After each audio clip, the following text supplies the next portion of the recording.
Good afternoon, wonderful people of Instagram. Nice to see you again. So, today I want to talk about changing behaviours and habits. So, this is my first week back from my trip to Guatemala. And so I'm catching up with all my clients, all my online clients this week.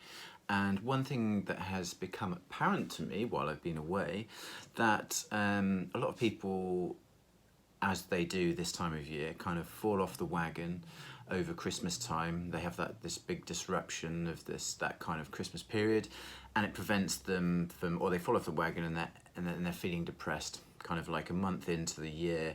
They're annoyed with themselves that they haven't been able to maintain their behaviours over Christmas, and they kind of feel like they're back at the beginning and again, and off they go again, and they're feeling quite depressed about that. So today I want to talk about something called the cycle of change.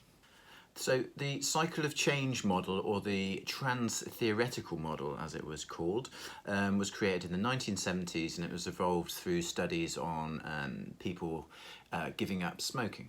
And it's a really good model that's kind of used to assess the different stages that we all go through in terms of our behaviour and changing our habits. And so what I'm trying to do this week is really talk to my clients and talk to them about these cycle of change that we all go through when we're trying to change our habits. And it's really important to remember this, that you are not a machine. You are a human being, which means life's a bit messy sometimes. We fuck things up. We get things right, then we mess up again. And what this cycle of change helps you to realise that this is a part of an ongoing process that we go through in terms of being human beings, and it's embracing all those fallibilities that make us, all the imperfections that make us perfect. Okay, so today I want to talk to you about all of the stages on the cycles of change, and hopefully it can then be something that you can look at either with your clients or in your own life and all your own habits and behaviours, and hopefully it will give you kind of renewed perspective on not being so hard on yourself, basically, and giving yourself a little bit more flexibility around your life, and understanding that occasionally we're going to mess up, but it's not how often you mess up, it's how quickly you get back on it again. So here we go. So as we can see here from the diagram, we've got 6 stages of the change cycle. Okay, so the first stage is pre-contemplation. So pre-contemplation is, I'd say, probably the unconscious stage. This is the stage that you're at where you have certain habits and behaviours in your lives that you are blissfully unaware that they're having any kind of negative effect on your health, on the world around you, etc., etc. Essentially, you've got no intention of changing your behaviour, be it consciously or unconsciously. So this is a stage that you want to avoid trying to force feed people information in terms of changing their lives and their habits. If you deem them unhealthy, if someone's blissfully unaware, totally unconscious to the fact of what they're doing, it means they're going to be quite resistant to change or to what you're saying, talking to them about. So this is also a really good example of when vegans are trying to convince non-vegans to go vegan. Meat eaters might be quite happy with their life. They might not see there's any problem with it. They're very unconscious in terms of what they're doing. They don't want to change their behaviour. And then you get a vegan come along who tries to force feed them their views and opinions, be them good, of course, ethically sound, but if someone's at this pre-contemplation phase, then they're not going to listen to you, okay? And force feeding them information is going to make them go the other way. Okay, so the important thing is to wait until someone arrives at the next stage, which is contemplation. So in contemplation, this is where we are aware of a problem. So we are aware of a problem that might exist in our life that might need fixing. But yet we're still looking at the cons of changing over the pros of changing, if you know what I mean. So we're finding excuses. I know there's a problem there, but actually it's much better that I don't do anything about it because this, and this, because actually that outweighs my reasons for doing it. Okay, so that's contemplation, but that's good. This is a good phase to be in, or to find someone in, because there's a crack appearing, okay? And it's in this crack we can start to feed good information that the person will gradually kind of absorb as they kind of work their way through this stage. So then moving on from contemplation, we are then going to move into the next phase, which is preparation. Okay, so in preparation, we are intent on changing our behavior or habit or pattern to address the problem that we're trying to solve. Okay, so this is a good phase. It might mean that, okay, we know there's a problem, I want to do something about it, and I'm going to start putting in actionable things in my life, maybe in the next 6 months, to help me make these changes in my life. So this is a point where, say, someone would come to me as a coach and start inquiring about my services. I've got an issue, I think I need some help solving it, can you help? Okay, so this is a good point. This is the sort of preparation phase. They're really preparing to take action.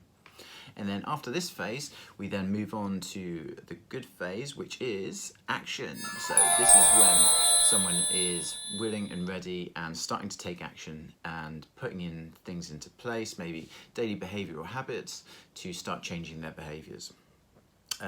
This is obviously a really important phase, and this kind of action phase may last up to sort of 6 months or so. When you start changing a habit or behaviour, before you then move into the next phase, which is maintenance. And then maintenance is generally when you've put into place all these new behaviours and habits, and you're able to maintain them. And that's generally from 6 months onwards. Now, those are the main 5 stages, but then what we also need to remember is, like I said at the start of this video, we are human beings. And occasionally we mess things up. In fact, more often than not, we do. Okay, so the next stage is relapse. Now, relapse might occur within the first 6 months, so when you're on the action phase, or it might occur when you've maybe even 6 months down the line, you might hit a relapse. Now, relapse is just a natural part of this process, and I think that's what's really important for you to remember, so that you don't beat yourself up when you fall off the wagon. So a relapse might occur if you're ill, you get injured, you go away on holiday, you might have some kind of family problems, anything that occurs in your life that forces you kind of off the wagon, if you like, pushes you off track, and then it makes it harder for you to get back on, or it feels like it's a big thing for you to get back on. Now, this is what happens. This is a great example of this, exactly what happens this time of year, around Christmas, January, and New Year. Everyone's worked really hard in the action and maintenance phases leading up to the end of the year. They pushed it, got to Christmas, we start drinking, we start eating what we like, we have a few weeks off training maybe, or eating healthily and doing healthy things to our body. A bit of time goes by and then we are off the wagon, and it makes it much harder then to get back on, and we just feel like giving up. Well, we shouldn't feel like giving up, and we shouldn't feel like a failure. We should realise and embrace that this is a healthy part of the process, okay? So the point is that it doesn't matter that you relapse. It's actually, once you start going through this cycle, you will go through this cycle around and around as you're trying to address your habits and behaviours. And the more times you go through this process, the shorter that period between, say, relapse and action and maintenance becomes. So the key thing is to just, if you've relapsed, embrace it, understand that you are a human being, these things happen, and it's not the fact that you've relapsed that's the problem, it's how long you take to get back into action. So, you know, if you've not eaten the right thing for a few days or a couple of weeks, you haven't been to the gym, don't beat yourself up. Tomorrow's a new day. Forget about living in the past and start looking towards the future. If you've done what you've done, as the saying says, there's no use crying over spilt milk. So just embrace that, accept it, integrate it into your life. What can I do tomorrow to make it a non-zero day and be the best version of myself? Get back on the cycle of change, start taking action, start improving our behaviours, and then we can enter that cycle again.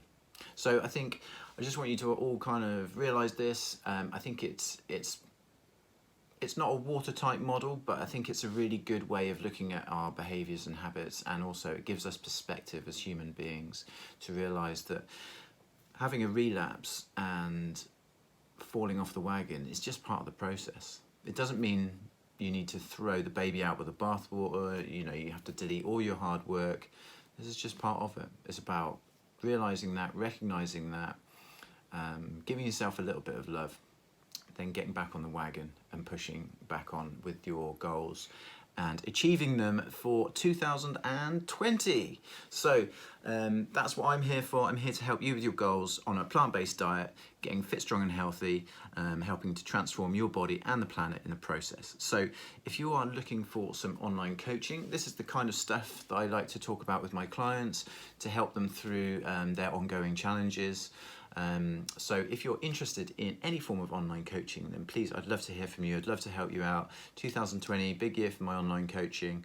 I'm very excited about helping people now take where they've left off in Veganuary, making sure that they stay in the action and maintenance part of this process with my support and help, and to make sure they don't relapse for too long. So if you're interested in some of my online coaching, then please just click on the link in the bio above and book yourself in for a 20-minute consultation. I'd love to hear from you. So that's it for today, guys. Hope you enjoyed this video. Hope you take lots from it. Remember, you are human, you're not a machine, and it's okay to relapse. Give yourself some love. Peace out and plant power.